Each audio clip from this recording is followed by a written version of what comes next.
की बड़ी एक अफसोसनाक सूरत हाल ही है कि रऊफ़ हसन साहब को एक रोज़ा मज़ीद जिस्मानी रिमांड पर CTD के हवाले कर दिया गया है।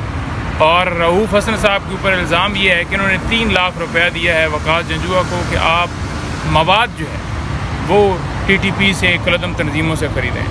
अच्छा, जिस 3 लाख की ये बात कर रहे हैं ना, वो बेसिकली इन्होंने रऊफ़ साहब के बटुए में से खुद चोरी किया। और वो बटुआ किधर था? वो बटुआ पड़ा हुआ था वहाँ पर सेंट्रल ऑफिस के अंदर। तो जब ये उनको गिरफ़्तार करने गए हैं, तो गिरफ़्तार जब इन्होंने किया तो उस वक्त वहाँ से इन्होंने वो बटुआ उसके अंदर से 3 लाख रुपया निकाल कर और मुकदमा जो है इनके ऊपर दर्ज कर दिया कि ये 3 लाख इन्होंने दिया। तो लिहाजा इस तरह के मुज़क्का खेज़ मुकदमात हैं। रऊफ़ साहब की तबीयत आप सबको पता है कि बहुत ज़्यादा नासाज रही, और आज भी वो बता रहे थे कि मेरी तबीयत जो है वो ठीक नहीं है।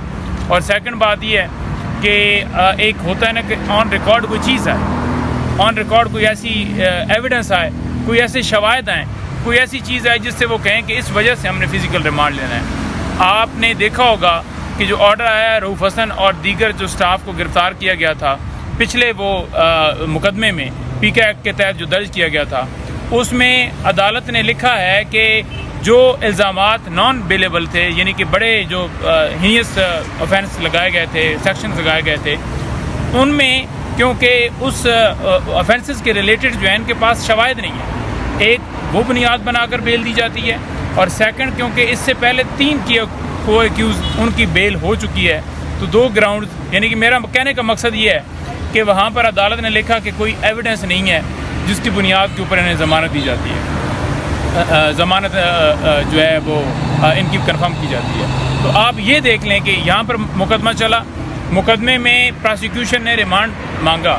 अब रिमांड मांगते हुए उन्होंने कोई एविडेंस देनी थी, लेकिन कोई एविडेंस नहीं दे सके, कोई ऐसी चीज़ नहीं दे सके जिसकी बुनियाद के ऊपर जज साहब रिमांड देते। अच्छा, जज साहब को बताया भी कि खुसरो ने तो हमला इन पे किया है, तो खुसरो पे FIR होनी चाहिए थी।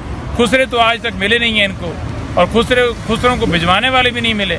तो फिर आप जो है इनके ऊपर मुकदमा दर्ज कर रहे हैं और इनको जो है दहशतगर्द बना रहे हैं। CTD जिसका काम है कि टेररिज्म को कंट्रोल करना, तो वो अपने ही लोगों को अपने शहरी, आम शहरी, शरीफ शहरियों को दहशतगर्द बना रही है। तो यहाँ पर जो है वो एक अफसोसनाक सूरत हाल है कि एक दिन का फिर रिमांड दिया गया है। अब अगर कल रिमांड हमारा ख़त्म होता है तो फिर हम उसके बाद जुडिशल होता है तो फिर बेल फाइल होगी, और बेल के बाद इंशाल्लाह हमें उम्मीद है कि जल्दी उनकी ज़मानत होगी। सेकंड बात ये है कि दीगर वर्कर्स अभी तक हमारे को नहीं, जो स्टाफ के लोग थे अभी तक रिहा को नहीं हुए, उनके हवाले से अहकामात कल से जारी हो चुके हैं। और थर्ड बात ये है कि वकास जंजुआ उनकी बेल जो है वो एक में कन्फर्म हो गई है। जो इन्होंने दूसरा मुकदमा बनाया था उसके ऊपर, जिसमें रऊफ़ हसन साहब और स्टाफ के ऊपर मुकदमा था, उसमें नॉमिनेट किया था, लेकिन यहाँ पर जो CTD वाला मुकदमा है यहाँ पर बेल उनकी खारिज हो गई है। तो ये भी अफसोसनाक सूरत हाल है कि एक पाकिस्तान तहरीक इंसाफ का एक इंटरनेशनल मीडिया का कोऑर्डिनेटर, तो आप उसके ऊपर जो है वो मुकदमा इसलिए दर्ज कर रहे हैं कि वो PTI के इंटरनेशनल मीडिया के कोऑर्डिनेटर क्यों हैं। कोई पानी वाला है, कोई चाय वाला है, कोई वहाँ पर क्लर्क है, कोई स्टाफ है, कोई स्टेनो है, आप मुकदमात उन पर बना रहे हैं कि आप PTI के ऑफिस के अंदर क्यों काम करते हैं। तो उसकी ज़मानत जो है वो यहाँ से खारिज कर दी गई है। ये भी एक अफसोसनाक सूरत हाल है। और ये देखें, अदालत का काम क्या है? अदालत का काम है लोगों के बुनियादी हकूक़ की हिफाजत करना, और जब अदालत के सामने मामला आता है तो फिर अदालत ने देखना है कि क्या ये बेल बनती है, नहीं बनती, रिमांड बनता है, नहीं बनता। लेकिन कुछ चीज़ नहीं देखी जाती, हर चीज़ यहाँ पर बताई गई है।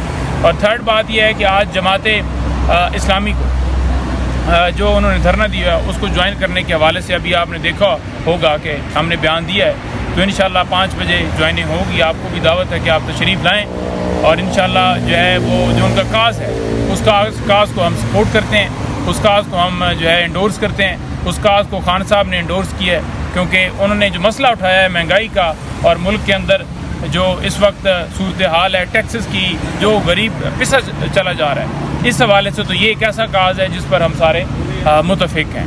और आखिर में मैं ये कहूँगा कि कल मेरी बीबी साहबा से मुलाकात हुई, अल्हम्दुलिल्लाह उनके हौसले बुलंद हैं। 12 केसेस उनके ऊपर बनाए गए, लेकिन वो पीछे हटने वाले नहीं हैं। और ये जो घुस बैठी हैं, जो आज चाह रहे हैं कि केसेस बनाकर ऐसी तरह मीम लाकर ये चाहते हैं कि मखसूस नशिस्तें जो पाकिस्तान तहरीक इंसाफ का वो छीन कर इनको दी जाएँ, तो ये इनके ओछे हथकंडे हैं जो कौम देख रही है और कौम कभी माफ़ नहीं करेगी।